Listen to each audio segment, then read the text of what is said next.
La mujer y la reforma es un intento de poder ver de manera panorámica cómo el mensaje del Evangelio y posteriormente el estallido de la reforma cambió la concepción de la mujer.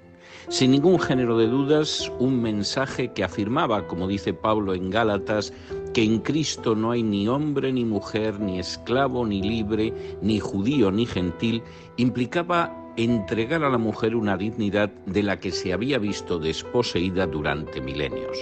Lamentablemente, en el curso de la Edad Media desapareció esa visión positiva que el cristianismo tenía de la mujer y fue sustituida por toda una visión paganizada. Con la Reforma y el regreso a las Escrituras, la mujer recuperó su dignidad y esa dignidad le permitió ocupar un lugar en la educación, le permitió ocupar un lugar en la ciencia, en la vida civil y sobre todo de manera clarísima e indiscutible en la Iglesia. La mujer y la reforma pretende acercarles a ustedes a todos esos momentos históricos y además pretende hacerlo de manera muy novedosa en el mundo editorial en dos idiomas. Pueden en el mismo libro acceder a ese contenido histórico en inglés y en español. Mi consejo es que no se lo pierdan. Que Dios los bendiga.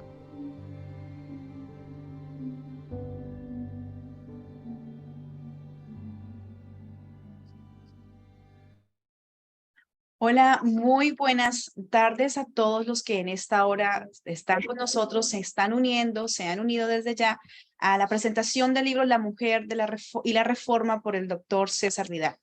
Reciban todos y cada una de ustedes una cordial bienvenida y nos alegra muchísimo que se haya tomado el tiempo, se haya inscrito para estar con nosotros y desde ya estamos muy alegres que podamos tener este lapso de tiempo juntos. Y antes de iniciar, o para seguir adelante, queremos darle primero la gloria y la exaltación al Señor. Así que le invito para que donde usted se encuentre, vamos a estar haciendo una pequeña oración, dando este tiempo, dejando este tiempo en las manos del Señor.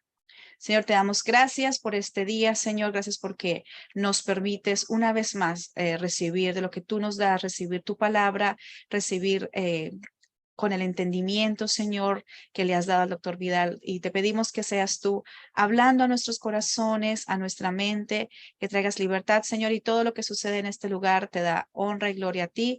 Gracias por cada participante que se está uniendo en diferentes lugares, donde quiera que se encuentren. Yo te pido que seas tú con ellos. En el nombre de Jesús. Amén. Pues como les decíamos antes, bienvenidos, gracias por estar con nosotros y nos encantaría saber desde dónde se está uniendo usted. Así que por favor, escríbanos en el chat desde qué ciudad y qué país usted se está conectando en esta hora para poderles saludar, darle la bienvenida y así tener un poco de contacto. Es una bendición estos medios que estamos usando, pero también nos hace falta tener como esa cercanía de los nombres. Alejandra, bienvenida desde el sur de Chile, Temuco. Jesús desde Perú, desde Lima. Alexander Romero desde Cajicá. Héctor Ramírez desde España, bienvenido, qué gusto que esté con nosotros. República Dominicana, Colombia, Edgar Patiño, Colombia, Cochabamba, Bolivia, bienvenida, Yahadaí.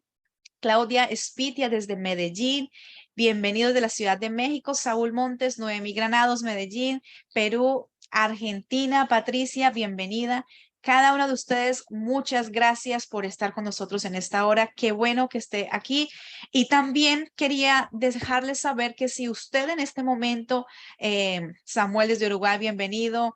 Si usted desea que alguien más se una a esta presentación, por favor, ahora mismo usted puede invitarle. ¿Y cómo lo puede hacer? En la parte superior izquierda de su pantalla puede compartir el link de esta reunión a cualquier persona que usted desee invitar. Yo le voy a dar unos 30 segundos para que lo haga, pero también si usted quiere, le voy a poner el link, le vamos a poner el link, ahí está, lo acabamos de poner, para que usted comparta el link que acaba de salir en el chat a cualquier persona que usted desee que escuche y se enriquezca con las palabras del doctor Vidal. Entonces, tómese un momento, unos 30 segundos, mientras tanto yo seguiré saludando a Marcelo, bienvenido Marcelo desde Argentina, bienvenido Juan y Gina desde Colombia, bienvenidos. Cristian Morales desde Perú, a todos ustedes desde Gabriela Quiroga desde Ohio, bienvenida. a esta conferencia. Qué bueno que esté con nosotros y es bueno que podamos compartir esta conferencia. Así que si usted ya lo hizo, espero que nos podamos tener más personas para que se siga extendiendo el mensaje. Bien, también le queremos dejar saber, como usted está viendo en la pantalla, que estos son los libros del doctor Vidal que ha publicado con la editorial Jucum, el libro prohibido. Tenemos La herencia del cristianismo, El legado de la reforma, la mujer y la reforma, que es el libro tema de la presentación en esta noche, pero también tenemos unos libros infantiles muy buenos, y una de las cosas que me encanta de esos libros infantiles es que están en bilingües, son en español y en inglés, son muy didácticos, las historias son basadas en hechos reales y son enganchadoras. Así que estos son El día que la peste llegó, El ángel de las prisiones y El hombre que luchó con un león. Y también no está en la foto, pero también tenemos el libro La primavera, perdón, en el camino de las lágrimas. Es una novela hermosísima, así que si usted desea adquirir cualquier libro del doctor Vidal, yo le animo para que usted se ponga en contacto con los distribuidores en su país. Ahí está en la pantalla los distribuidores que tienen nuestros libros. Si por algún dado caso no lo tienen en este momento, comuníquese con nosotros a nuestros medios, y los voy a poner aquí en el chat ahora mismo, nuestro correo de contacto, nuestro número de teléfono, y también nos puede enviar cualquier inquietud que tenga sobre los libros, y ahí está disponibles. Se va a llevar una sorpresa porque muchos de nuestros distribuidores han tenido a bien tener un descuento especial para los libros del doctor Vidal después de esta conferencia. Así que, pues ya sin más preámbulo, nosotros estamos aquí para escuchar al doctor Vidal, pero antes queremos conocerlo un poco más, y para eso nuestra directora Viviana Vili va a estar dando la presentación al autor. Adelante, Viviana. Bueno, es de verdad. Buenas noches y buenas tardes. Es de verdad un honor y un privilegio tener al doctor César Vidal, uno de nuestros autores, de nuestros principales autores de la editorial. Queremos agradecer también a toda la gente que se está uniendo en YouTube en este momento, y también a todos los que se están uniendo desde Suiza, desde Francia, desde Europa. Sé que es tarde allá, es la madrugada, pero no se están perdiendo al doctor Vidal. También queremos decirles que todos ustedes van a poder recibir esta conferencia, todos los que se han inscrito. Bueno, sin más preámbulo, quiero presentar al doctor César Vidal, que aparte de ser un hombre de Dios, es un gran amigo mío también. Y el doctor Vidal, si yo leo hoy todo su currículo, me gasto media hora. Entonces vamos a ser muy cortos, y para que podamos disfrutar de realmente lo que él nos va a enseñar esta noche. El doctor César Vidal ha obtenido 4 doctorados en Historia, Teología, Filosofía y Derecho. Y yo no sé por qué no lo tiene en periodismo, pero creo que debería tenerlo. Bueno, también él ha sido ganador de numerosos premios en España. Por un momento, por muchos años, fue el segundo autor más vendido en Europa, en España. Cuando yo seguía su lista, estaba siempre primero, segundo. Y también él ha ganado premios importantes como el de la ciudad de Jaén. Ha escrito un centenar de libros, creo que me quedo corta. Y él actualmente es un hombre de micrófono muy conocido en los medios. En Twitter está teniendo 9 millones de seguidores en este momento. También tiene un canal de televisión que ya está, es César Vidal TV o TV, y tiene 2 años. También tiene el Instituto Teshuvah, donde también ya tiene 2 años y tienen alumnos de todas partes del mundo. También dirige un legendario programa que se llama La Voz, que ya está en su 9ª temporada. Y este programa está siendo escuchado, no sé si ustedes lo escuchan, dice buenos días, buenas tardes y buenas noches, porque realmente al mismo tiempo está siendo escuchado en diferentes continentes. Bueno, el doctor César Vidal no solo ha escrito libros de teología, ha escrito novelas maravillosas, ha sido ganador este año del premio, no fue Más que un rabino. Más que un rabino ganó el año pasado, pero este año ganó su libro, César, ¿cuál libro ganaste hoy? Perdón. No lo escucho. Pues, Apóstol para las Naciones, la vida y los tiempos de Pablo de Tarso. Y fue el libro, el mejor libro del año, y muy pronto va a sacar con otra editorial, pero bueno, nosotros nos encantan los libros de César Vidal y muy pronto saldrán Los Primeros Cristianos, que es publicado por una editorial amiga que es Lifeway o Broadman y Hallman. También creo que vienen novedades que, bueno, seguramente las contaré en algún momento, pero él, aparte de todos los galardones que tiene, es un hombre que realmente su vida me impacta porque ama a Dios por sobre todas las cosas y siempre se ha expuesto por defender la verdad. César, sin más que decir, te dejo para que pasemos a hablar de este maravilloso libro, La Mujer y la Reforma. Pues muchas gracias, Karen, muchas gracias, Viviana. Voy a tener que hacerte un pequeño matiz, Viviana. En Twitter no tenemos 9 millones de seguidores, tenemos algo más de 9 millones de descargas. Es distinto. Nuestros seguidores creo que andan en estos momentos en torno a los 160.000, seguidor arriba, seguidor abajo, pero las descargas que tenemos mensuales andan por los 9,5 millones, que es una cifra que no está mal, esperamos que va a seguir creciendo. Bueno, yo estoy aquí para hablarles de mi libro, de La Mujer y la Reforma, y voy a intentar acercarles al libro. Por supuesto, no pretendo agotar el contenido del libro en 1 hora, porque eso es absolutamente imposible, pero sí voy a intentar explicarles cómo surgió el libro y finalmente, a vuelo de pájaro, recoger algunos de los aspectos del libro. Todo lo que yo les voy a contar esta tarde está en mi libro, pero hay muchísimas cosas que no les voy a contar y que no podría contarles esta tarde, que también están en mi libro. Y creo que vamos a tener después de la exposición un tiempo para preguntas, porque esto va a ser una exposición a vuelo de pájaro y vamos a tener un tiempo para preguntas por los cabos sueltos que hayan podido quedar en esa exposición. Tengo que acogerme previamente a su indulgencia esta tarde porque tengo la garganta bastante afectada desde ayer y hoy ha sido un día de programas exactamente igual, de conversaciones exactamente igual. Y bueno, yo voy a intentar que la batería de la garganta me aguante hasta el final. Espero que sea así, pero realmente es un cierto esfuerzo porque creo que debo estar en, no sé, algún tipo de resfriado, virus o cualquiera de estas cosas que supongo que se pasarán un par de días, pero que a ustedes lamentablemente les ha tocado tener que ser indulgentes conmigo. ¿Por qué?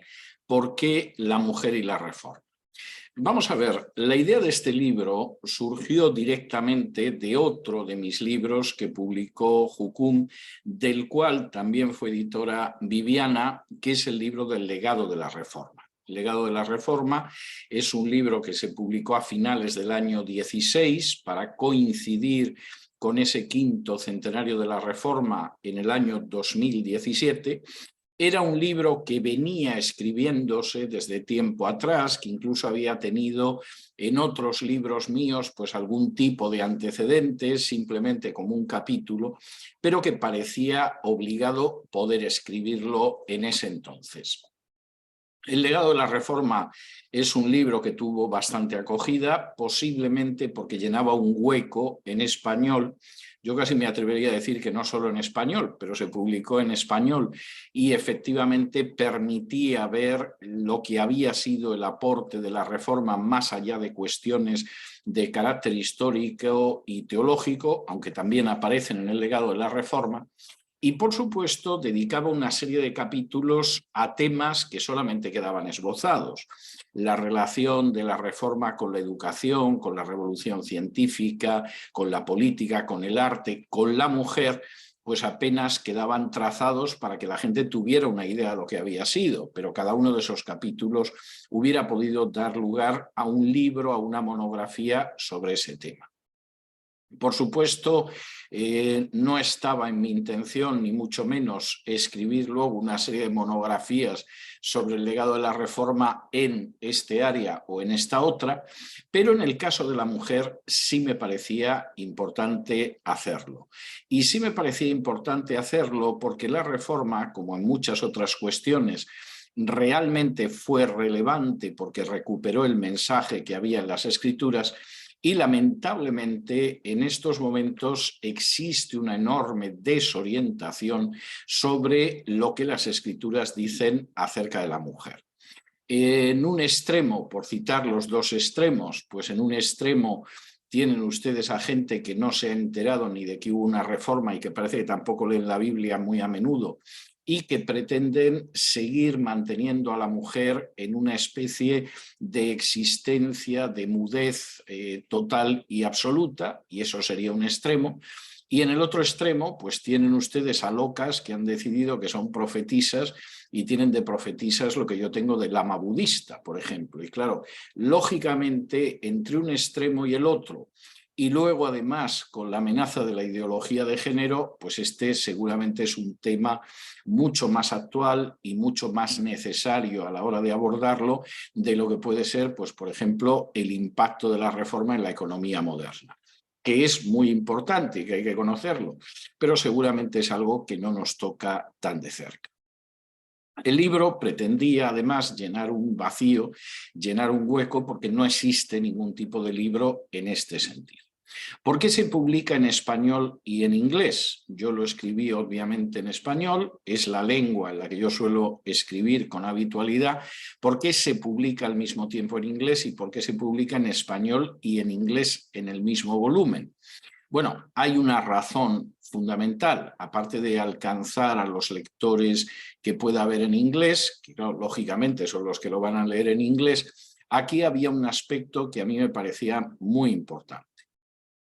Cuando yo me convertí hace 45 años, dentro de los libros de habla inglesa había todo un sector de eso que los anglosajones llaman scholarship y que nosotros traducimos muy mal como erudición. Es decir, eran libros de gente que podían abordar aspectos de historia del cristianismo, de comentarios bíblicos, de reflexión, etcétera, en un nivel que era comprensible, pero que al mismo tiempo era un nivel elevado y que de alguna manera pues no consideraban que para entender las cosas en profundidad hay que ser doctor en teología, sino que incluso gente sencilla las puede entender si se las explicas bien y si, por supuesto, sabes de lo que estás hablando, porque generalmente si no sabes de lo que estás hablando es imposible que se lo expliques a nadie.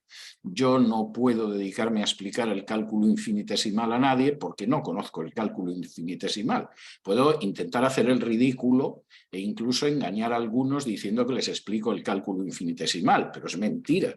No tengo ese nivel y por lo tanto no lo podría explicar y al final pues acabaría copiando un par de definiciones para ocultar el ridículo y los ignorantes hasta pensarían que entre las áreas de expertise en la que yo me muevo está el cálculo infinitesimal. Bien, esa situación de scholarship, de erudición que existía hace 45 años, ha ido reduciéndose peligrosamente en el mundo anglosajón.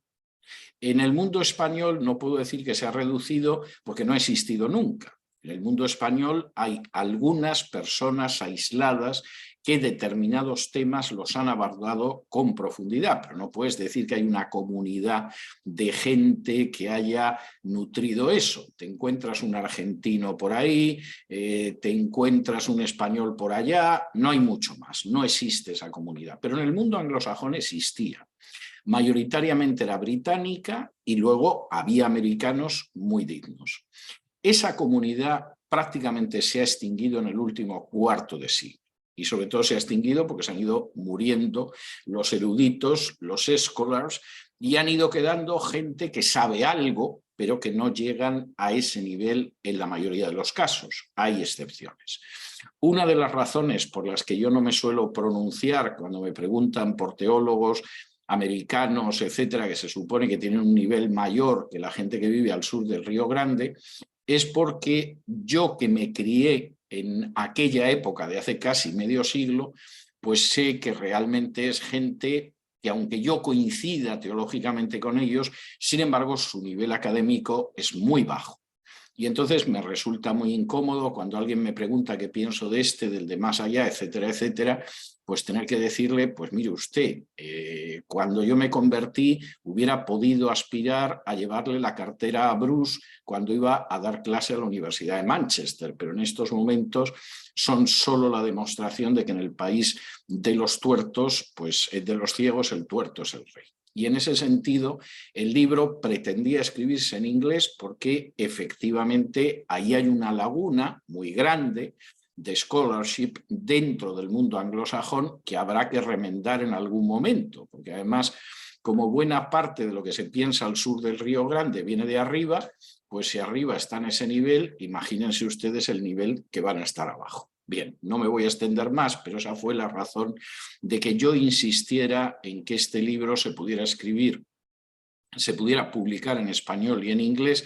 fundamentalmente para poder llegar también a otras áreas donde el tema no se ha estudiado, no se ha profundizado y además existen los mismos peligros que puedan existir en el mundo hispano. Como les comentaba antes, mi intención es poderles comentar algo de lo que es el contenido del libro de la mujer y la reforma, aunque lógicamente esto va a ser un vuelo de paja. Vamos a hacer un esfuerzo de imaginación todos y nos vamos a trasladar al siglo I, que es el momento en el que Jesús empieza a predicar el Evangelio y va a haber luego una serie de discípulos suyos que continuarán predicando el Evangelio después de la muerte, resurrección y ascensión a los cielos de Jesús. ¿Cómo era la situación de la mujer en ese mundo? Vamos a ver, el mundo clásico era un mundo maravilloso. Y quien dice esto profesa una profunda admiración por el mundo clásico. Yo todos los días leo en griego clásico y casi todos los días leo en latín clásico a los clásicos. De manera que mi admiración por el mundo clásico desde que yo era un niño, literalmente un niño, es una admiración inmensa. Pero eso no me ciega para comprender lo que era el mundo clásico.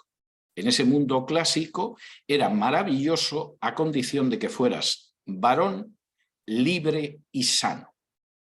Si eras mujer, si eras un esclavo o si caías enfermo, evidentemente las condiciones variaban drásticamente. Si caías enfermo, lo más seguro es que, como fuera una epidemia o algo parecido, te abandonaran en la cuneta tus propios parientes. Si eras un esclavo, el término para definirte en latín era res, que significa cosa, y en español ha quedado como cabeza de ganado, pero no crean ustedes que había más consideración hacia un esclavo que hacia una cabeza de ganado. Y por supuesto, las que llevaban una carga que era todavía mayor, porque además podían estar también enfermas y ser esclavas, eran las mujeres. Las mujeres eran seres que tenían su utilidad, fundamentalmente proporcionar placer, ocuparse de la casa, parir hijos, porque evidentemente eso solo lo pueden hacer las mujeres por más que les moleste a los transgénero hoy en día, pero fuera de eso, la mujer era un personaje mal considerado en el mundo clásico. Por ejemplo, sabemos perfectamente por estadísticas que dentro de ese imperio romano en el que nació Jesús, una familia que tuviera más de 2 hijas generalmente no pasaba del 2%. Es decir, el 98% de las familias a lo mejor aguantaban tener una hija, pero la segunda hija ya generalmente la mataban o la abandonaban o se deshacían de ella, porque evidentemente una hija era una carga. Había que pensar en con quién se la casaba y cosas de este tipo, y verdaderamente una hija pues era un ser molesto. Que te naciera un varón que te podía ayudar, pues estaba muy bien, que te naciera una hija era otro canto. Yo reproduzco en el libro, y es un documento tremendo porque es un papiro de un padre de familia y buen esposo que se llamaba Hilarión y que escribe a su esposa Alice que era una mujer que se encontraba encinta. Y le dice lo siguiente: sabe que estoy aún en Alejandría y no te preocupes si todos regresan y yo me quedo en Alejandría. Te ruego que cuides de nuestro hijito y tan pronto como me paguen te haré llegar el dinero. Si das a luz, consérvalo si es varón, y si es hembra, desembarázate de ella. Me has escrito que no te olvide. ¿Cómo iba a olvidarte?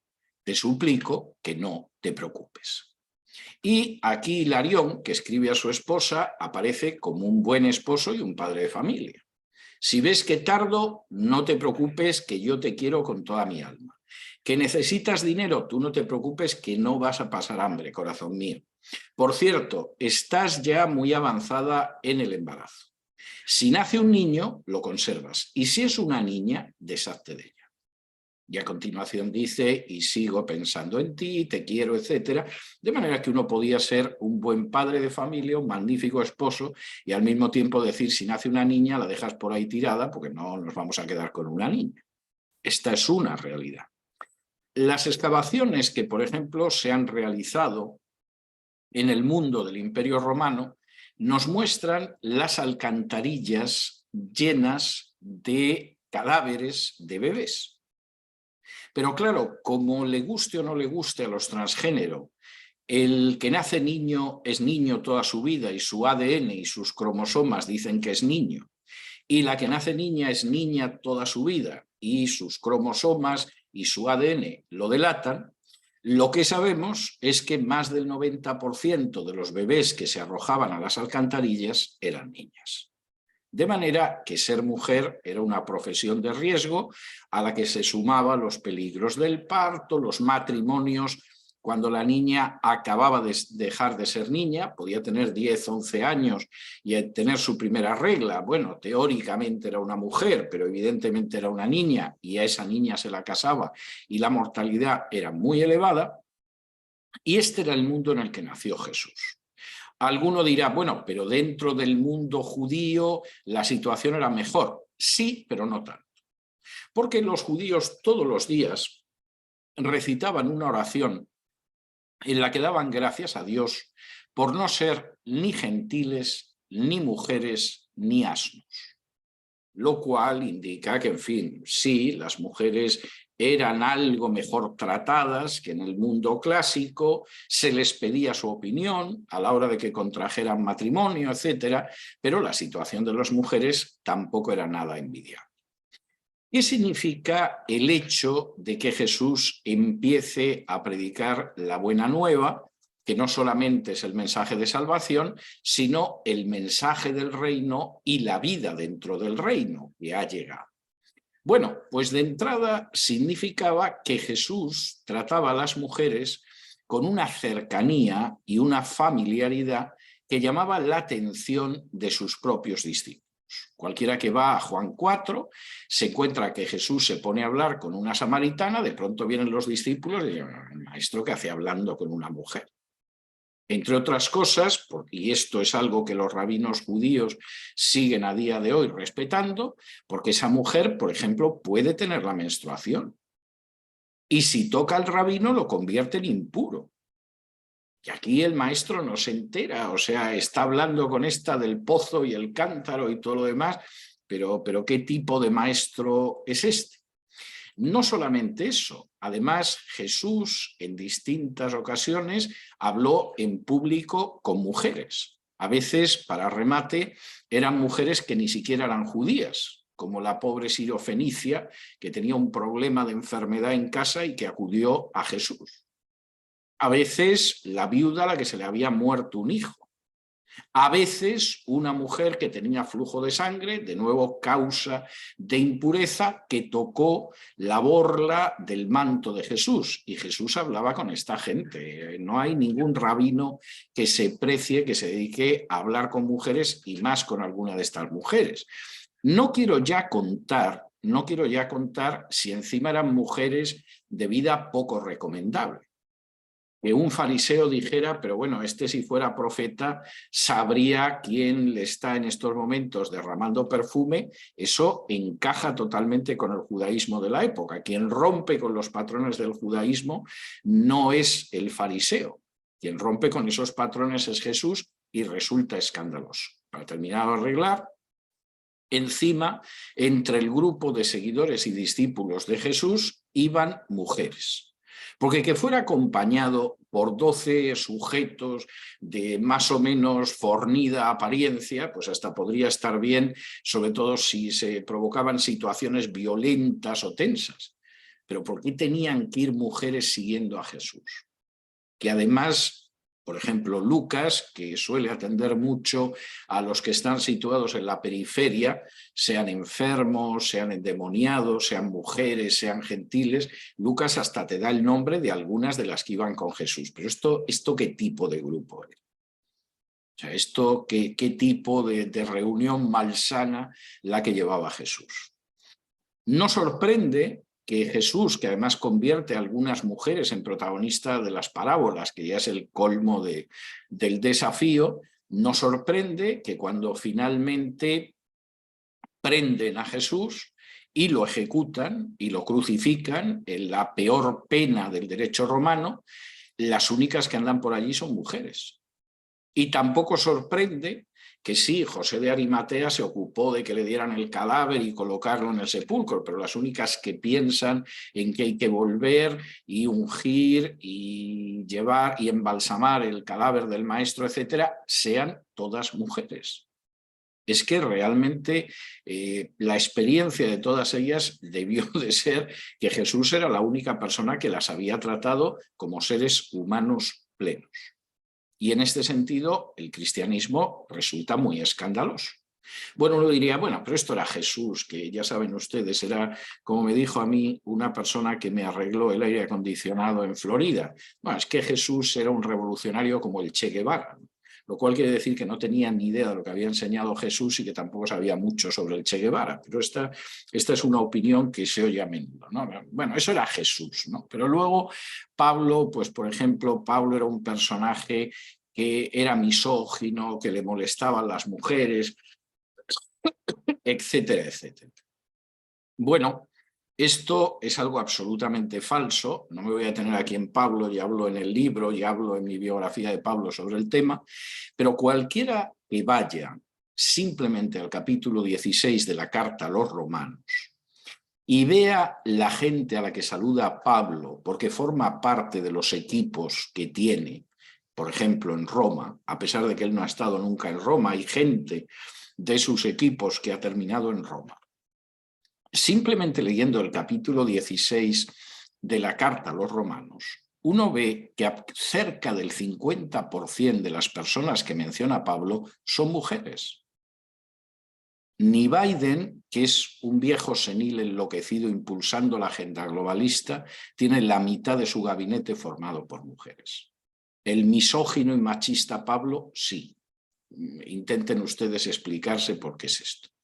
Y Pablo lo mismo puede hablar de Febe, que es un personaje que se suele identificar como diaconisa, pero que en realidad puede que fuera algo más que diaconisa. Habla de Junia, de la que dice que era insigne entre los apóstoles, y habla de muchas otras mujeres, entre otras cosas porque en el equipo de Pablo aparecían mujeres como Aquila y Priscila. Curiosamente, Priscila enseñó a un personaje de tanto nivel como Apolo. No lo vayan ustedes contando porque a Pablo son capaces de prohibirlo en las lecturas dominicales en algunas iglesias. Pero lo cierto, eso es lo que nos cuenta Lucas en el libro de los Hechos, y evidentemente Lucas es un personaje muy fiable como historiador, es casi el rey de los historiadores clásicos. Y no hace falta decirles que ya en el colmo del escándalo, Pablo, en las cartas pastorales, que se suelen malcitar para intentar mantener a las mujeres en la orilla, pues habla de los requisitos de las diaconisas y habla de las ancianas. En ese caso concreto tenemos que interpretar que son viejas. Cuando habla de los ancianos, no. no son viejos, son la gente que tiene responsabilidades en la Iglesia. Pero cuando habla de las ancianas, esas son viejas. ¿Por qué es así? Lo tendrán que explicar los que lo sostienen. Los que leemos el texto en griego no lo vemos tan claro. Pero el punto al que voy es que el cristianismo posterior al propio Jesús es un cristianismo en el cual, en el primer libro del Nuevo Testamento, que cronológicamente es Gálatas, no en cuanto a la colocación, pero en cuanto al libro escrito, lo más seguro es que fuera Gálatas, en torno al año 49 después de Cristo o 50 después de Cristo, ya aparece la famosa frase que dice que en Cristo no hay ni hombre ni mujer, ni esclavo ni libre, ni, por supuesto, judío ni gentil, porque todos somos uno dentro de ese nuevo orden que se ha inaugurado con el reino y que, por supuesto, tiene como su centro al Mesías Jesús. Esto es enormemente claro en las Escrituras, en el Nuevo Testamento, para cualquiera que lea el Nuevo Testamento. Si lo que estás intentando es buscar en el Nuevo Testamento pues, que efectivamente eso justifique lo que tú crees, pues hombre, te creerás que Pedro es la piedra, que los hermanos de Jesús eran todo menos hermanos, compañeros de partida de póker, compañeros de club de pesca o cualquier cosa menos hermanos, etc. Pero entonces no estás leyendo las Escrituras. Entonces partes de tus prejuicios y luego cuando tus prejuicios chocan con las Escrituras, pues intentas saber cómo salvas tus prejuicios. Esa situación en la que la mujer se encuentra con que dentro de la Iglesia no hay ni hombre ni mujer, igual que no hay judío ni gentil, ni esclavo ni libre, en que la mujer de pronto deja de ser o la sacerdotisa de algún culto pagano o un personaje de segunda para ser un ser que por el contrario está en pie de igualdad con el varón dentro de la Iglesia. Esa es una situación que lógicamente se va a deteriorar a medida que se deteriore el cristianismo por influjo del paganismo. Y esto me parece muy importante recalcarlo. El mundo clásico no era un mundo ni mucho menos de defensa de la igualdad de la mujer, todo lo contrario, y a medida que el cristianismo empieza a absorber paganismo, y si uno va a Hechos 20, pues Pablo ya anuncia que eso se va a producir a no mucha distancia de la muerte de los apóstoles, evidentemente la visión de la mujer fue una visión que fue empeorando, porque no había nada más que tomar de ese mundo pagano. Todavía en el siglo II, en las fuentes clásicas, hay referencias a la mujer dentro de la Iglesia que son muy notables. Plinio el Joven comenta cómo en medio de la persecución de Trajano pues había diaconisas y cosas de este tipo. Pero lo cierto es que el cristianismo, sobre todo a partir del siglo III, se dedicó a ir absorbiendo todos esos elementos que eran de origen pagano y que, por cierto, pocos han descrito también como el cardenal Newman, lo cual tiene su interés porque el cardenal Newman explica el proceso de paganización del cristianismo de manera difícilmente superable. Les voy a leer la cita de Newman porque esto indica el mundo del cristianismo, sobre todo a partir del siglo IV. Dice así: en el curso del siglo IV, dos movimientos o desarrollos se extendieron por la faz de la cristiandad con una rapidez característica de la Iglesia. Uno ascético, el otro ritual o ceremonial. Se nos dice de varias maneras en Eusebio que Constantino, a fin de recomendar la nueva religión a los paganos, transfirió a la misma los ornamentos externos a los que aquellos habían estado acostumbrados por su parte. No es necesario entrar en un tema con el que la diligencia de los escritores protestantes nos ha familiarizado a la mayoría de nosotros.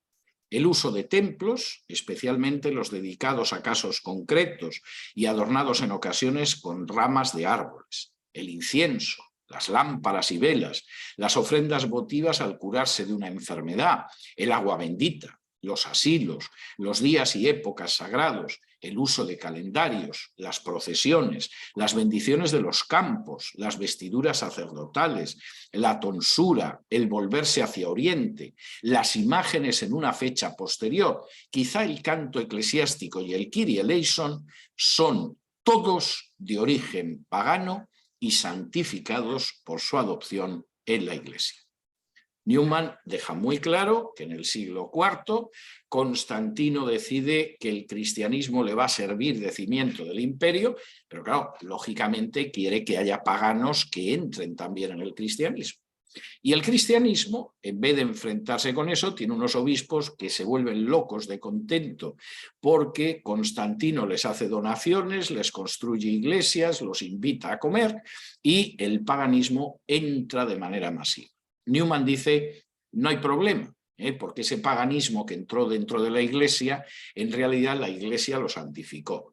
Pero claro, esto es un argumento tan tonto como el de pensar que si usted tiene arsénico en casa y lo echa en el agua limpia, pura y cristalina santifica el arsénico. Bébase usted el agua con el arsénico y va a ver usted cómo el agua ha cambiado el carácter venenoso del arsénico o por el contrario, cómo le entierran a las pocas horas totalmente envenenado por el arsénico en agua. Si esto pasaba en el terreno de la práctica de la Iglesia, por supuesto, pasaba, entre otras cosas, también en la concepción de la mujer. No puedo detenerme en todos los aspectos en este sentido, pero la mujer evidentemente empieza a ser muy mal vista y empieza a ser muy mal vista por la patrística y empieza a ser muy mal vista después por la teología medieval. Voy a darles solo algunas pinceladas de algunos autores porque uno se hace idea de lo que le esperaba a la mujer en los siglos venideros. Por ejemplo, Clemente de Alejandría, al que le molestaba enormemente la cercanía de las mujeres a los apóstoles, Pablo comenta en la primera carta a los Corintios que salvo él y Bernabé, todos los apóstoles iban con su esposa en sus viajes misioneros. Bueno, pues Clemente de Alejandría decide que no pueden ser las esposas y que esta gente sería como una especie de mucama, de ama del cura que llevaban los apóstoles, porque en qué cabeza cabe que los apóstoles, que era gente santa, podían estar casados. De la suegra de Pedro a la que curó Jesús, hagan ustedes lo que quieran, tírenla a la basura o lo que sea, pero Clemente de Alejandría iba por aquí. ¿Y por qué? Hombre, pues porque Clemente de Alejandría escribió, por ejemplo, la siguiente perla. Toda mujer debería enrojecer de vergüenza solo de pensar que es mujer. En fin, de aquí a lo que vemos en la enseñanza de Jesús o de Pablo, hay un triple salto mortal, mortal para las mujeres. Hombre, alguno diría que Clemente de Alejandría era un trastornado. Bien, puede ser, pero Tertuliano, que es otro de los padres de la Iglesia, y que está ya en el siglo III, iba de una manera muy parecida. Por ejemplo, Tertuliano se oponía a que los viudos se pudieran casar de nuevo y recomendaba que dieran gracias a Dios a aquellos que habían experimentado la feliz muerte de un cónyuge. Yo no dudo de que hay gente que se le muere el marido a la mujer y se lleva un alegrón, pero vamos, eso no es lo normal. No es lo normal, no debería ser, y no es bueno. Pero Tertuliano dice de la que te has librado. Es decir, si se muere tu mujer, pues aprovecha que te has vuelto a quedar soltero, ni se te ocurra volver a casarte y, por supuesto, mantente lo más lejano posible del sexo. Claro, Tertuliano es que tenía una visión de la mujer que era tremenda. Por ejemplo, escribió lo siguiente, dirigiéndose a las mujeres. ¿Y no sabes que eres una Eva? La sentencia de Dios sobre tu sexo sigue perdurando en esta era.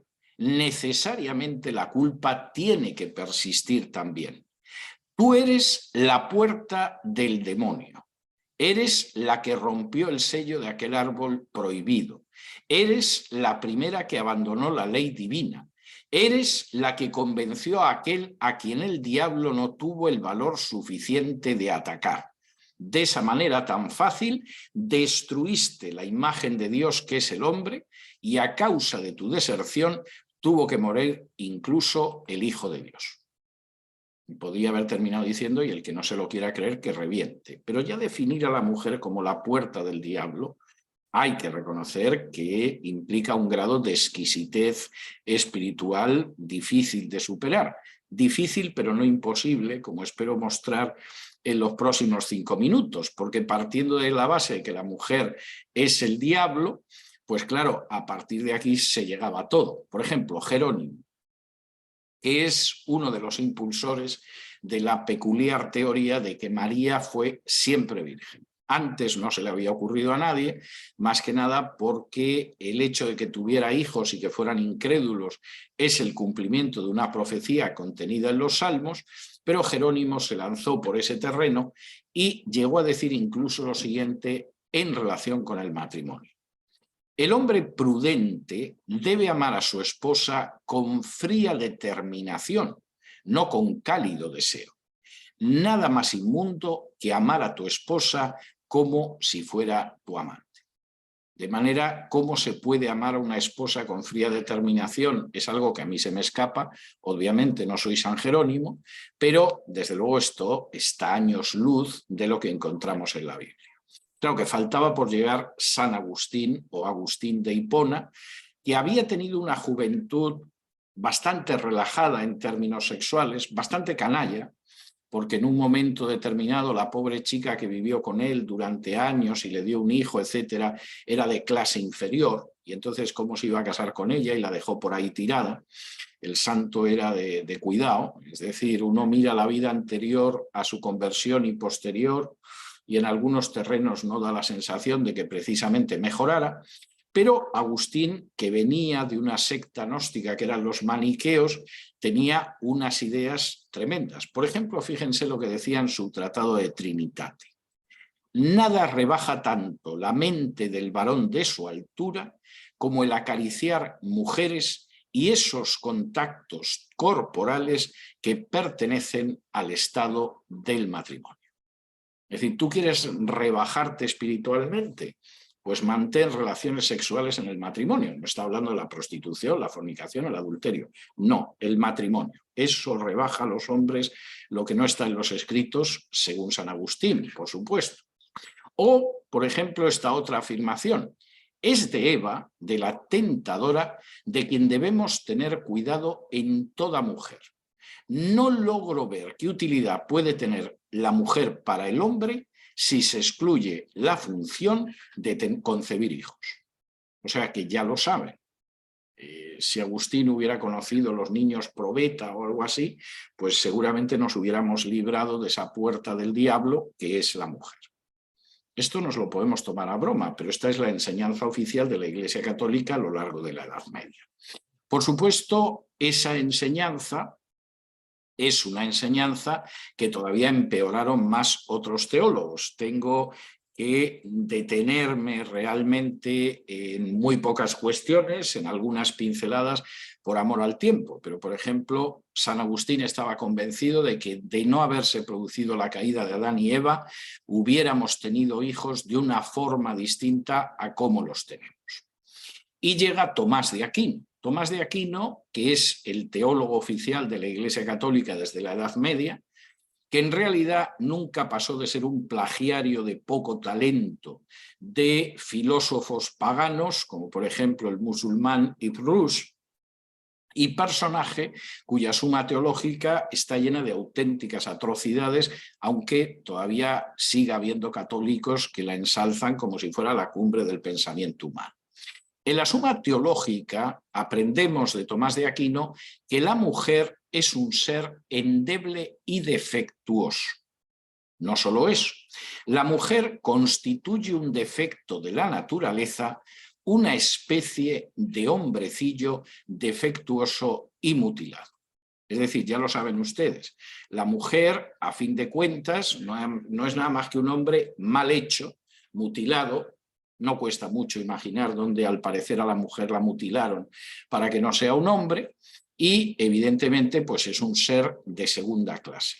Tomás de Aquino incluso señala que, y cito textualmente, si nacen mujeres se debe a un defecto del esperma o a los vientos húmedos. Y por supuesto confirma la tesis de San Agustín de que solo es necesaria para la reproducción. Insiste en que el padre tiene que ser más amado que la madre y merece un respeto mayor. Bien. Y, por supuesto, considera que las relaciones sexuales dentro del matrimonio son fornicación, aunque es mucho peor, claro está, si son fuera del matrimonio. Bien, cualquiera que vea esto puede tener una idea de lo que ha pasado a lo largo de la Edad Media con la visión de la mujer.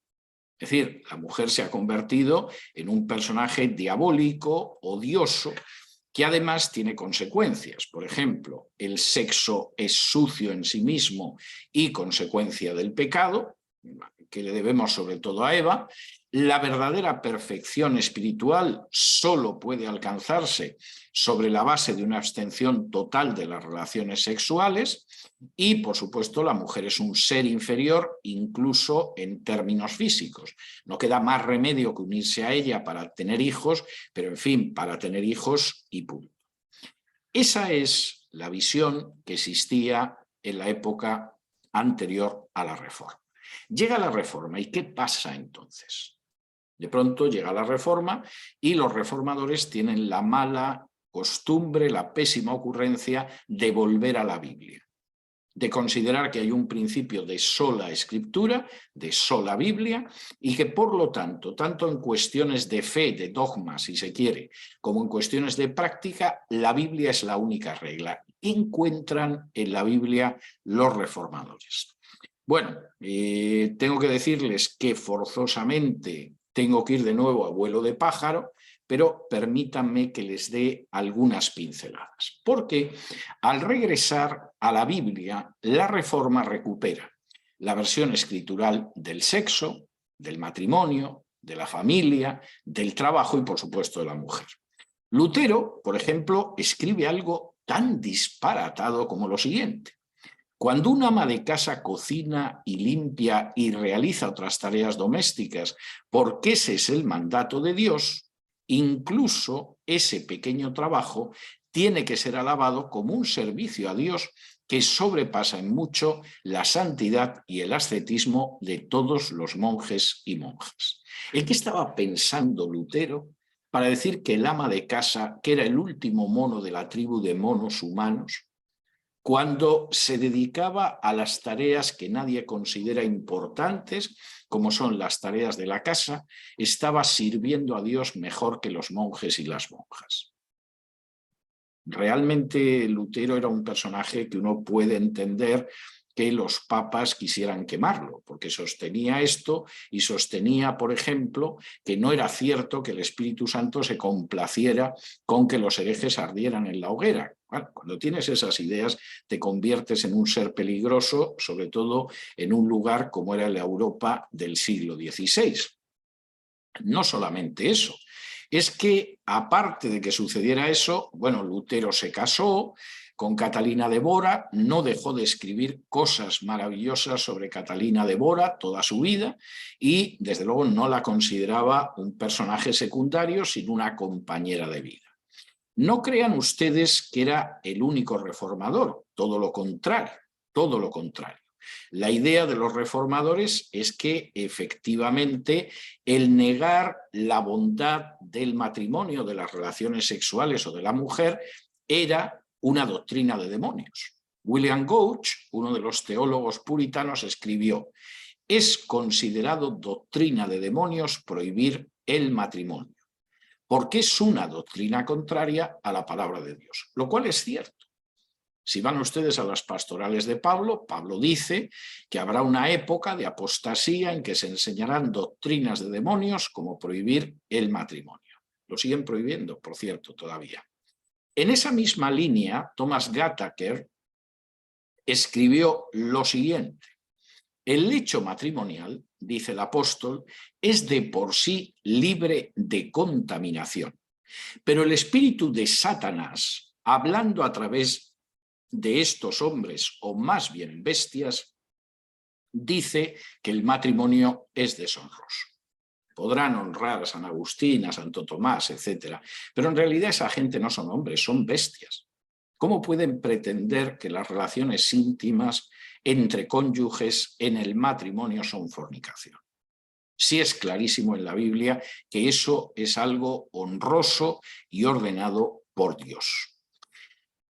No solamente eso. Por ejemplo, y fíjense, William Perkins, uno de mis teólogos puritanos preferidos, decía lo siguiente: el matrimonio fue hecho por el mismo Dios para que fuera la fuente de todas las clases y maneras de vida en la comunidad y en la Iglesia. Es decir, el matrimonio no es un lugar donde se fornica con un poco menos de culpabilidad y así la especie humana se reproduce. El matrimonio es una institución creada por Dios y es tremendamente buena. En realidad el matrimonio, cuando uno lo observa, puede entender realmente lo que es el género humano. No solamente eso. Y sigo. William Ames, definiendo el matrimonio, que evidentemente no era la fornicación semipermitida, decía lo siguiente: el matrimonio es la institución de Dios que establece el compañerismo individual de esposo y esposa. Fundamentalmente, el matrimonio era el compañerismo entre un hombre y una mujer. Y esto es enormemente importante. No es el lugar donde se fornica con menos castigo, que es algo odioso, porque si no hubiéramos caído no tendríamos relaciones sexuales, según esa teología de la Edad Media, sino que el matrimonio es un lugar de compañerismo entre el hombre y la mujer. No solamente es el lugar de compañerismo. Robert Bolton, escribiendo sobre el matrimonio, decía que el marido tenía que recordar que la esposa tiene un alma tan noble como la que tiene él mismo, porque las almas no tienen sexo. Gran disgusto para Tertuliano, que pensaba que la mujer era la puerta del diablo, pero para los reformadores lo que era evidente es que no era así, las almas no tienen sexo. Y el hombre que considera que el alma de la mujer es inferior está, desde luego, incurriendo en un gravísimo pecado, porque no es verdad. Eso simplemente es falso a la luz de las Escrituras. Thomas Gattaker, que efectivamente estaba hablando de cuál era la situación de la mujer, definía a la mujer de la siguiente manera: la mujer es una ayuda o un asistente, no solo una pareja, sino una ayudadora. La mujer no es una desgracia que los hombres tenemos que cargar para tener hijos, sino que en realidad es una auténtica ayuda en nuestra vida.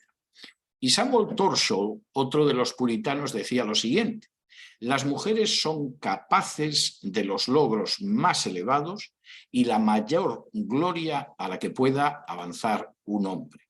Esto no lo discutiría nadie ahora, pero en pleno siglo XVI había que ser muy gallardo para decirlo. Cualquier cosa que pueda hacer un hombre la puede hacer una mujer. Y las mejores y más gloriosas cosas que puede hacer un varón las puede hacer una mujer. La consideración que tenemos de la mujer no es que es la puerta del diablo o el ser que tenemos que efectivamente sostener ahí, porque si no, no tendríamos hijos. Samuel Wheeler, escribiendo precisamente sobre la relación entre marido y mujer, no sostenía que de alguna manera el marido se dedicaba a la mujer a decirle a la mujer lo que hacía mal y la mujer pues se amoldaba a ello, sino que decía lo siguiente: el marido y la mujer tenían que elegir el momento más adecuado para reprenderse el uno al otro por cosas que exige su amor y su deber. De manera que, lejos de esa visión medieval, de ya que tienes a un personaje que es un hombre defectuoso y mutilado, al que tienes que aguantar porque si no, no vas a tener hijos y por lo tanto manténla en orden, la idea que había era: en el matrimonio nos equivocamos, los hombres y las mujeres, Y tenemos que saber con amor y discreción reprendernos los unos a los otros. Porque a veces quien actúa mal es la mujer y a veces quien actúa mal es el hombre. Y tenemos que tener la suficiente transparencia como para poder decir esto a la otra persona de manera amorosa y sin hacerlo. Bueno, hay todo un universo entre esa concepción y la anterior. ¿Qué pasaba con el sexo?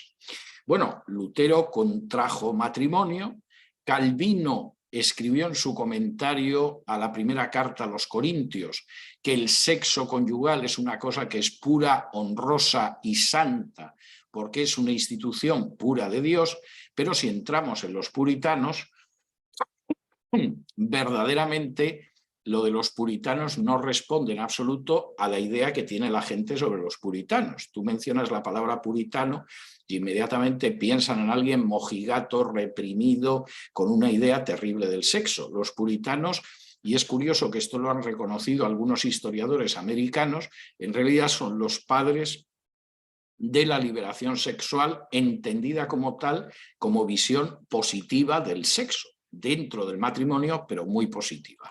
Déjenme de nuevo que les dé alguna pincelada en este sentido. Gouch escribiría, por ejemplo, que las relaciones sexuales eran uno de los actos más apropiados y esenciales del matrimonio. No era fornicación medio tolerada, como con Tomás de Aquino, sino uno de los actos más apropiados y esenciales del matrimonio. Y hablando de las relaciones sexuales dentro del matrimonio, decía que las parejas casadas debían tenerlas con buena voluntad y deleite, voluntaria, dispuesta y alegremente. Es algo, en ese sentido, verdaderamente hermoso. William Ames, por ejemplo, hablaba de que esa mutua comunicación de los cuerpos era algo especialmente hermoso. Milton insistió en que los papistas iban detrás de esto, pero eso chocaba con la Biblia. Y desde luego hay algunos textos enormemente interesantes. Por ejemplo, John Milton, que es el poeta inglés más importante de la mitad del siglo XVII, escribía lo siguiente: el sapientísimo Salomón, entre sus proverbios más graves, realiza la semblanza de un tipo de encanto, en el disfrute de los placeres conyugales, y en el cantar de los cantares canta un millar de arrobos entre aquellos que se aman en el más allá del disfrute carnal. Por estos ejemplos, y más que podrían ser citados, podemos imaginar con cuánta indulgencia Dios ha realizado una provisión contra la soledad del hombre. Bueno, ¿y qué pensaban esos teólogos sobre su mujer en concreto? Porque a veces el teólogo se dedica a volar por ahí por las nubes y luego está por ver si tiene los pies en tierra. Cotton Mather, que posiblemente es el primer teólogo puritano americano en Estados Unidos, claro, escribía lo siguiente de su mujer, de su esposa: es una criatura más que digna de amor y un don tan grande del cielo para mí y los míos que el sentimiento que me provoca hace que me disuelva en lágrimas de alegría. Mi mujer no es una carga, no es la criada que se dedica a las tareas domésticas, no es la paridora de niños. Mi mujer es una bendición tan grande para mí, para los míos, que cuando empiezo a pensar en ello le doy gracias a Dios y acabo hasta llorando. Alguno dirá, demasiado sensible el señor Cotton Mather. No, era una persona que era consciente de que la mujer es una compañera y que esa es una gran bendición de Dios para el varón. Thomas Hooker, otro de los grandes teólogos puritanos, escribía lo siguiente: el hombre cuyo corazón es querido por la mujer que ama, sueña con ella por la noche. La tiene en la mirada y el entendimiento cuando se despierta. Reflexiona sobre ella cuando se sienta a la mesa. Camina con ella cuando viaja. Ella reposa en su regazo y su corazón confía en ella, y obliga todo a confesar que la corriente de su amor, como un torrente poderoso, discurre con la plenitud de su caudal y de su fuerza. Y en este sentido, de nuevo, la consideración de la mujer no puede ser más hermosa. Alguno dirá, pues hay matrimonios que no son tan felices, por desgracia para ellos. Pero evidentemente no es el plan de Dios, ni era la visión de estos autores de la Reforma.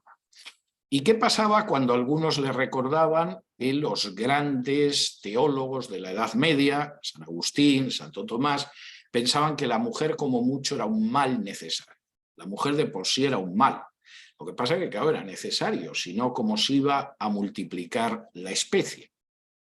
Pues Cliva, otro de los teólogos puritanos, escribió lo siguiente: Dios mismo llama a la esposa ayuda y no un impedimento o un mal necesario, como algunos dicen con insensatez.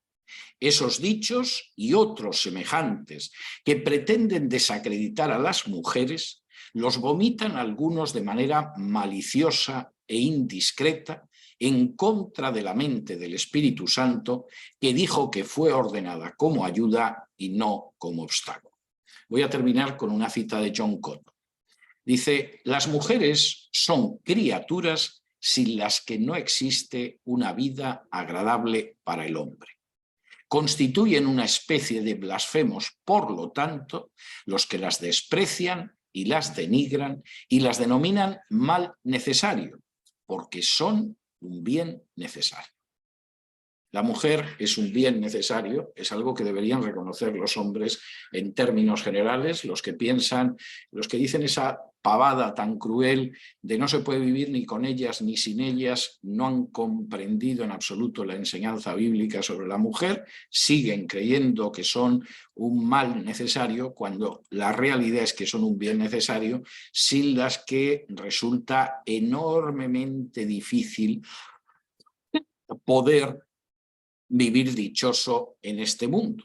Y por cierto, para aquellos que estén hablando de que a fin de cuentas Eva fue creada de la costilla de Adán o de algo que salió del costado de Adán, otro teólogo puritano, William Secker, decía que Dios creó a Eva como una línea paralela trazada igual a Adán.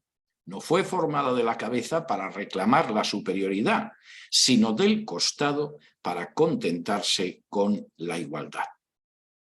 Voy a dejar esto aquí, desarrollo mucho en mi libro todas las referencias al sexo, a la familia, a la vida conyugal, pero quiero por lo menos dedicar unos minutos, les adelanto que van a ser pocos, no se me asusten, a otros aspectos en que la Reforma cambió la consideración de la mujer.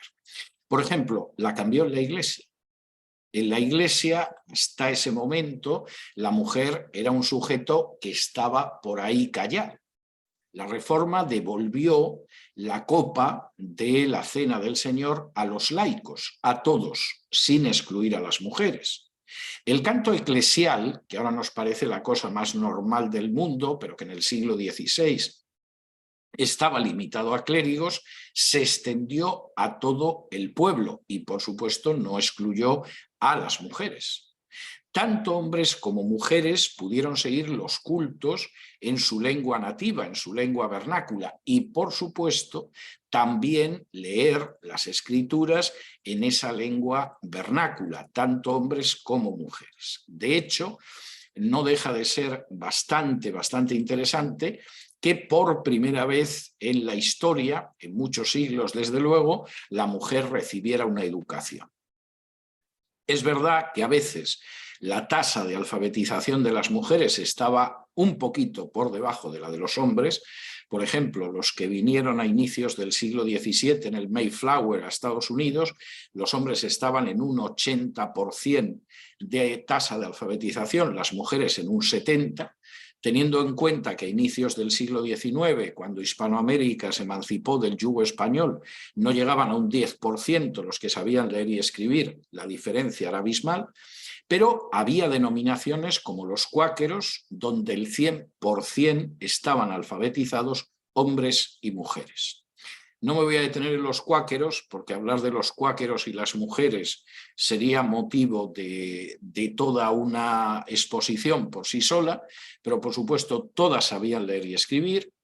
Había predicadoras y evangelistas cuáqueras y a más de una le costó la vida porque la ejecutaron. Ya estaba mal predicar lo que predicaban los cuáqueros, que por ejemplo decían que eso del diezmo era un robo que no tenía nada que ver con los cristianos y que además pretendían cumplir el sermón del monte. Si encima ya tenían predicadoras, lo menos que podías hacer era ahorcarlas. Y en ese sentido todavía son un caso más claro. Pero evidentemente las mujeres encontraron un papel en la Iglesia que no fuera el de ser monjes.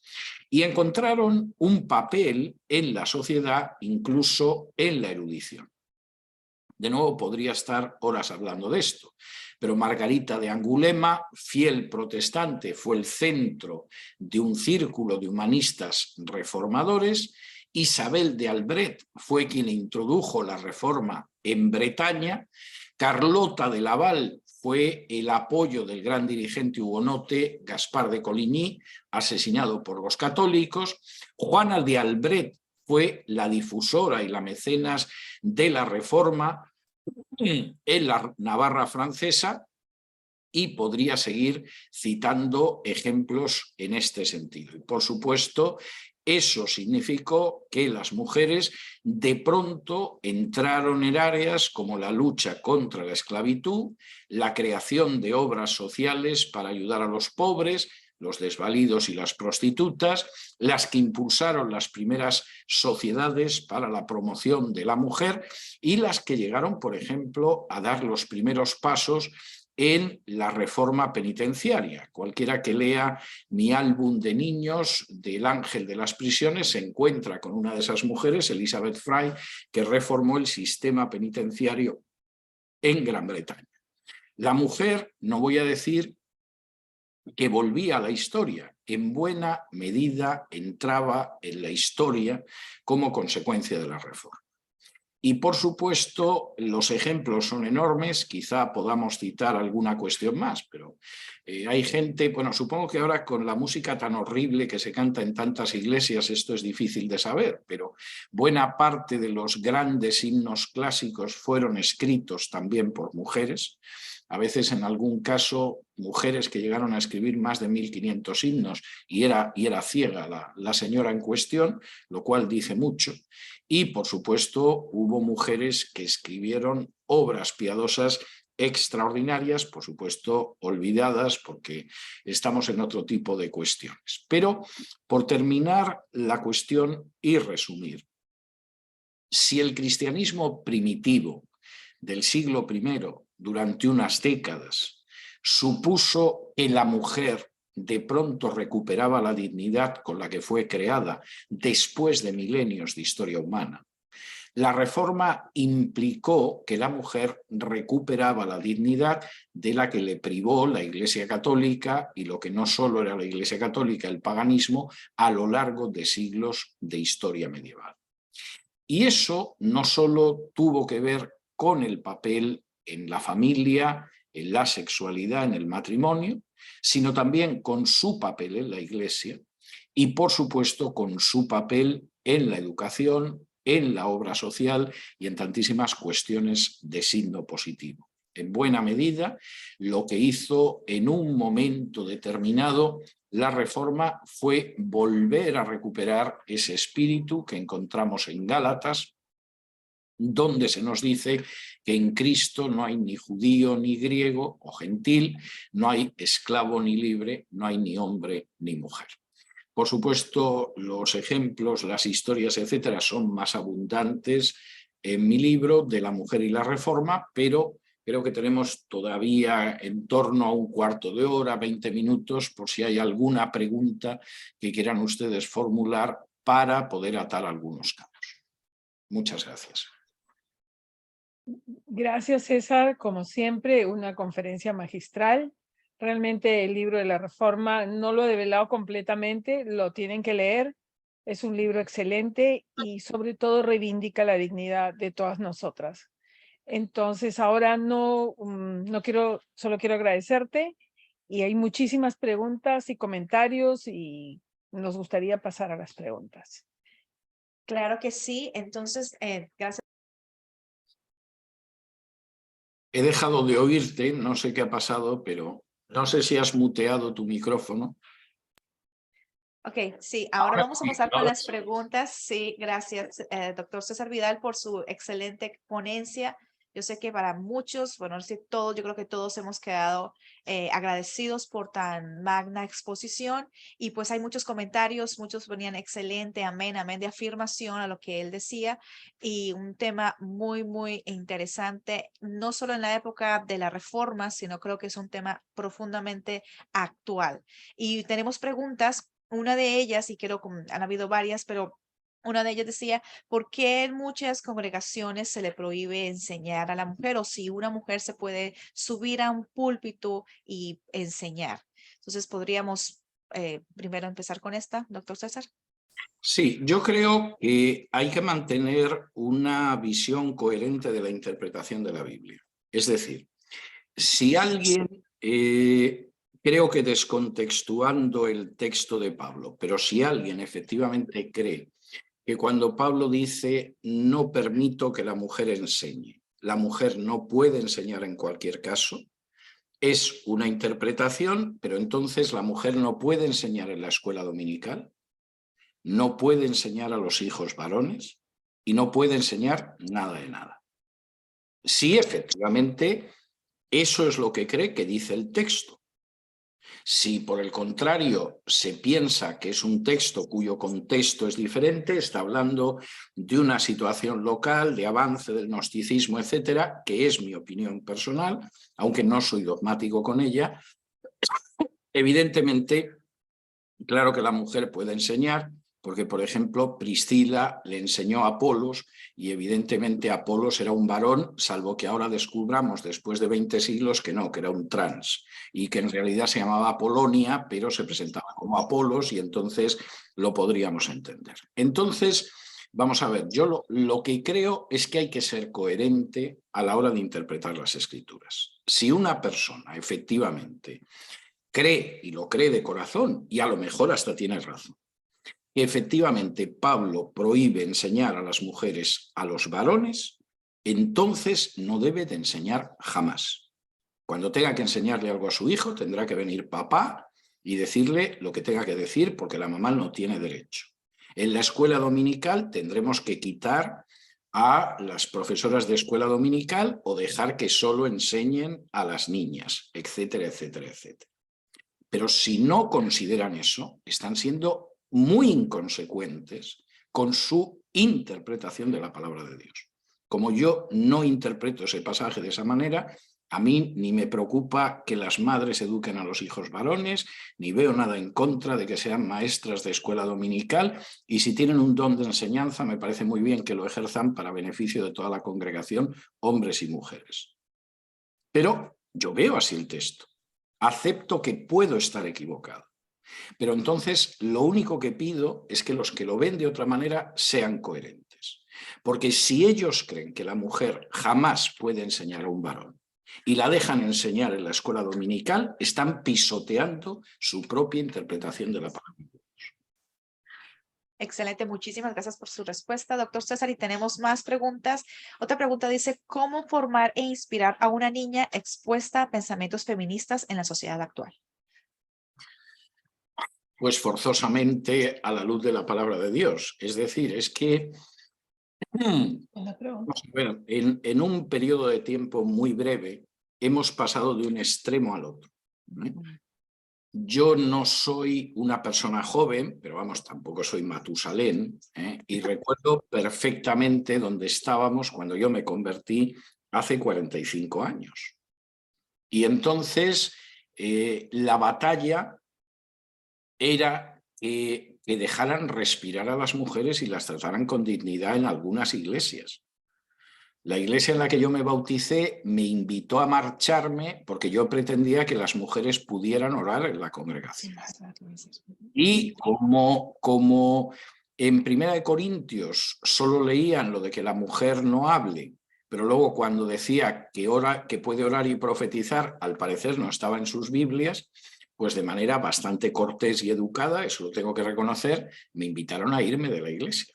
Es decir, seguro que habría alguna iglesia donde dejaban a las mujeres orar, pues ya la podía ir buscando y marchar. Entonces, esa era la situación entonces. Ahora estamos en la otra situación. Es decir, estamos en una situación donde los roles dentro de la familia se han descoyuntado totalmente, donde incluso en algunas ocasiones tenemos que colocar en determinados puestos a mujeres porque si no parece que no vamos hacia la paridad de sexos, y donde además incluso hay que aceptar visiones que son contrarias a la palabra de Dios. Estamos en el otro extremo.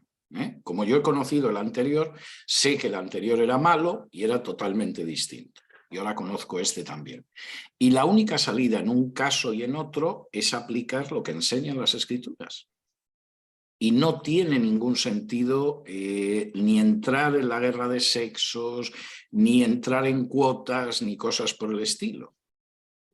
Voy a ir un paso más allá y no quiero dogmatizar con esto y, por supuesto, no tienen por qué aceptar mi punto de vista. Tal y como yo veo la organización de la Iglesia, no es jamás una organización jerárquica. Aunque el último punto de la jerarquía sea el pastor y no sea un obispo o un papa, yo creo que eso no aparece en la Escritura. Yo creo que en la Escritura hay una intervención de los miembros de la Iglesia de acuerdo al don o dones que ha recibido del Espíritu Santo. Y como no existe una idea jerárquica, sino que cada uno de nosotros aporta de acuerdo a su don, yo no tengo ningún problema con que una mujer enseñe, porque comprendo perfectamente que el Espíritu Santo da los dones que quiere. Y además, lo que sí me parece evidente es que la idea de que el pastor tiene todos los dones es algo cuyo origen histórico yo puedo entender, pero no es lo que aparece en la Biblia.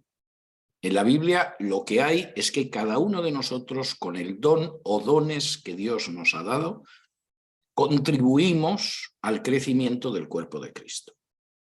Razón por la cual yo me he negado durante décadas a ser pastor. Entonces, por citar un caso personal, entonces cuando yo me encontraba con gente que me decía, ¿y por qué no es pastor? Si usted enseña mejor que muchos pastores. Sí, pero es que yo no soy pastor. Y como no soy pastor, a lo mejor las predicaciones serían muy entretenidas. Pero el pastoreo de la Iglesia brillaría por su ausencia. Y yo creo que tenemos que recuperar ese orden que aparece en las Escrituras. Es que cada miembro del cuerpo de Cristo aporta el don que ha recibido de Cristo. Y cuando lo aporta, no tiene la menor importancia si es hombre o es mujer, si es esclavo o es libre, si es judío. Así es, muchísimas Si la gente no se dedicara a ejercer los dones que no tiene, las cosas funcionarían mucho mejor. Claro que sí. Excelente respuesta, muchísimas gracias. Tenemos otra pregunta muy interesante y dice, ¿cuál es la forma práctica para que el hombre ejerza autoridad sin oprimir y la mujer pueda ser dócil a su esposo porque el hombre es la cabeza?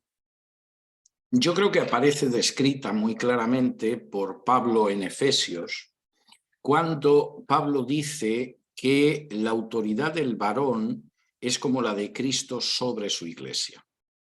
Y dice algo muy interesante, y es que dice que igual que Cristo ha amado a su iglesia y piensa presentarse una iglesia sin defectos, sin arrugas, sin mancha, etcétera, etcétera, eso es lo que tiene que hacer el varón. Ahora, ¿qué significa esto? Esto significa que en el matrimonio deberíamos querernos y comportarnos de tal manera que saquemos lo mejor de la otra persona. El esposo tiene que comportarse con su esposa de tal manera que no la anula, no la convierte en un sirviente, sino que la ama como Jesús a su iglesia, y lo que hace es precisamente para que vaya saliendo lo mejor de ella y vaya madurando en el curso de ese matrimonio. Eso es lo que está contando Pablo. Ahora, yo lamentablemente he visto muchas veces, tanto en hombres como en mujeres, que la persona con la que al final se casan acaba destrozando las posibilidades de crecimiento espiritual. He conocido chicas que eran maravillosas y escogieron un marido que era creyente, no era mala persona, pero finalmente las ha anulado. Esas muchachas parecía que iban a llegar muy lejos hace 45 años, cuando yo las conocí, y a 45 años de distancia, no voy a decir que no han hecho nada en la vida, eso sería muy injusto, pero lo que hubieran podido hacer, nunca lo hicieron. Y he conocido también hombres que podían realmente haber llegado a ciertas alturas y escogieron una mujer que realmente se lo impidió, nunca les dejó despegar. Y por eso es muy importante saber a quién eliges, porque se supone que tenemos que salir del matrimonio cuando en un momento determinado muramos, si es que Cristo no viene antes, mejores que como entramos en ese matrimonio. Y que el fruto de eso es el amor y la comprensión. Si en vez de mirar a la esposa como un objeto de amor, al que amamos hasta la entrega final, como hizo Jesús con la Iglesia, y de la que queremos que vaya saliendo todo lo mejor que tiene y que vaya mejorando, pues la acabamos viendo como una señora que a ver si procura que no se le quemen los platos, pues evidentemente volamos muy bajo. No digo que no sea ideal que no te quemen la comida, es importante. El rabino Gilel consideraba que eso era causa suficiente de divorcio, pero el punto al que voy es que evidentemente la relación en el matrimonio es algo mucho más profundo de lo que piensa la mayoría de la gente. Y por eso hay muchos matrimonios que finalmente salen mal. Primero porque escoges mal, porque se confunde lo que tiene que ser el noviazgo. El noviazgo, como cuenta ese maravilloso libro erótico que es El Cantar de los Cantares, es un tiempo para que puedas conocer el rostro de la amada y que no se esconda en la roca, para que te enteres realmente de cómo es tu novia o tu novio y para que caces las pequeñas raposas, las pequeñas zorras que destrozan los viñedos, es decir, para que vayas captando todo aquello que podría hacer que tu matrimonio naufragara o que no sea tan bueno como tiene que ser. No me voy a extender sobre esto porque además estuve enseñando hace un mes Cantar de los Cantares, lo tengo muy fresco y quiero que lleguen ustedes a tiempo a la cena de Navidad. Pero en cualquiera de los casos, yo creo que la Biblia es muy clara al enseñar eso. Cuestión aparte es que esa enseñanza se esté dando o no se esté dando. Ok, bien, excelente. Muchas gracias por su respuesta. Creo que por el tiempo podríamos hacer 2 preguntas más y una de estas sería, ¿es cierto que el feminismo comenzó con el cristianismo de alguna manera? No el feminismo que estamos viviendo ahora, ¿no? Donde esta tarde yo, por ejemplo, veía una política española diciendo que la heterosexualidad era antinatural. Se quedaba tan fresca después de decir esto. Pero si por feminismo se entiende el hecho de recuperar la dignidad de la mujer que Dios le dio cuando creó al ser humano como varón y hembra, y si por feminismo se entiende algunas causas como fue la del sufragio femenino, eso es algo que comienza con el cristianismo y que por eso precisamente avanza en países de raíces reformadas y sin embargo es muy tardío en otro tipo de países. Esa es la realidad. Ok, excelente. Hay muchas preguntas que están surgiendo en este momento. Vamos a escoger quizás una pregunta más para ir avanzando. Otra pregunta es, ¿y cómo podemos debatir el enfoque de género a partir de las verdades que nos ha ilustrado hoy? Pues partiendo de la Biblia. Es decir, vamos a ver, hay varias formas de hacer las cosas, aunque había un escritor que decía que había 2 formas de hacer las cosas, bien y mal. Bien, es cierto. Pero hay varias formas de abordar esa cuestión. Hay una forma que es decir, como no tenemos ni idea de esto, no tenemos experiencia en Hispanoamérica, Y además, en el caso de muchos evangélicos, ellos han salido de la Iglesia Católica, pero la Iglesia Católica no ha salido del todo de ellos. Vamos a copiar lo que hacen los movimientos católicos. Eso es un desastre. O sea, yo comprendo que hay gente que le entusiasma y piensa que los católicos nos ayudan a engrosar filas, etc. Eso es un desastre. Su visión finalmente de la familia, de la sexualidad, del celibato y de las escrituras es totalmente distinta a la nuestra. De manera que esa es una tentación, supongo que en algún caso, si aspiras a ser congresista o algo así, enorme, pero hay que resistir esta tentación. De manera que esa es una de las tentaciones que hay que resistir. Y finalmente hay que regresar a las escrituras. Es decir, no hay otra manera de abordar ningún tipo de problema, no la ha habido nunca históricamente, salvo el regreso a las escrituras. Y cuando uno regresa a las escrituras son enormemente claras. De hecho, el problema es que a veces los prejuicios denominacionales o los prejuicios eclesiales son una especie de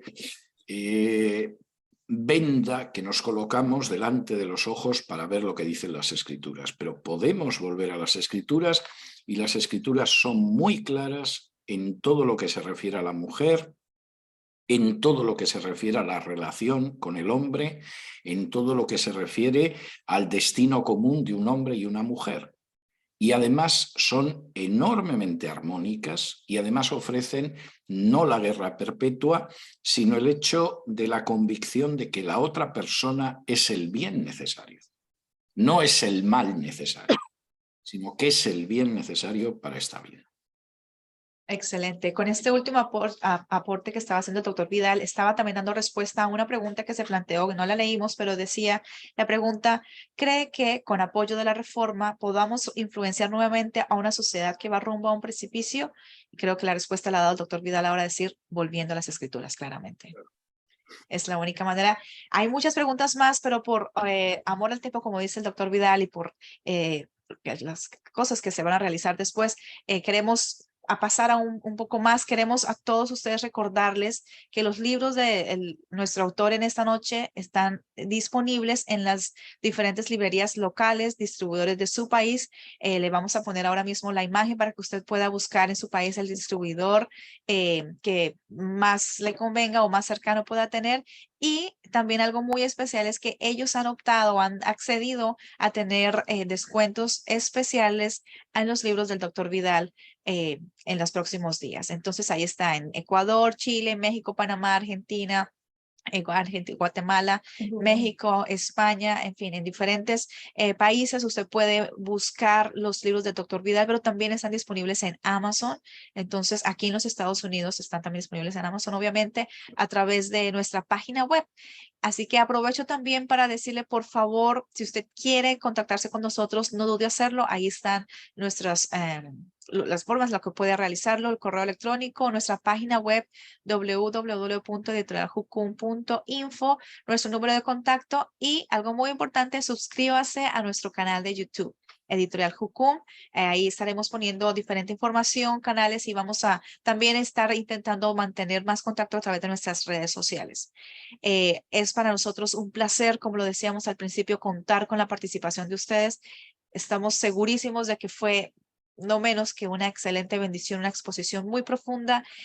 También sentía que era algo sanador para muchos, un tema completamente actual que se está siendo tergiversado por todas las áreas de la sociedad. Quieren tergiversar esta verdad, pero agradecemos primeramente a Dios por lo que le ha dado al doctor Vidal, esa sabiduría y esa gracia, y a él por su tiempo en esta noche con nosotros. Y no sé si quiera dejarnos con algunas palabras de despido, doctor Vidal. Le dejamos una vez más el micrófono.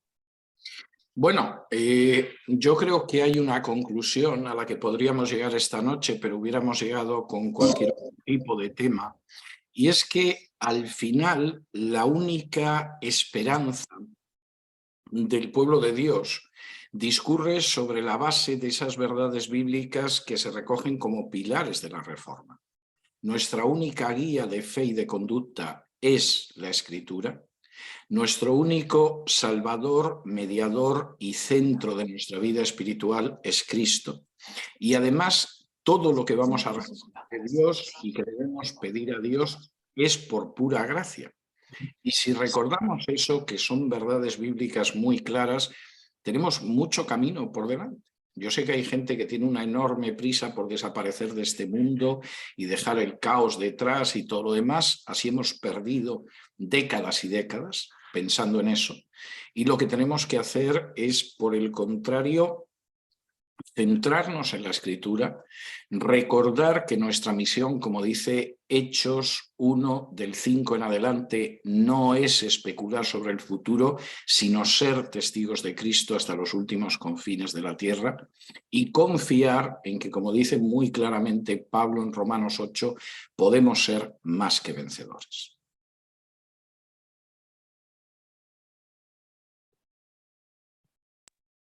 Excelente, muchísimas gracias por esas palabras. Y estábamos leyendo los comentarios que los participantes ponían. Muchas gracias, hermanos, gracias, excelente exposición, excelente, gracias a la sabiduría del doctor Vidal.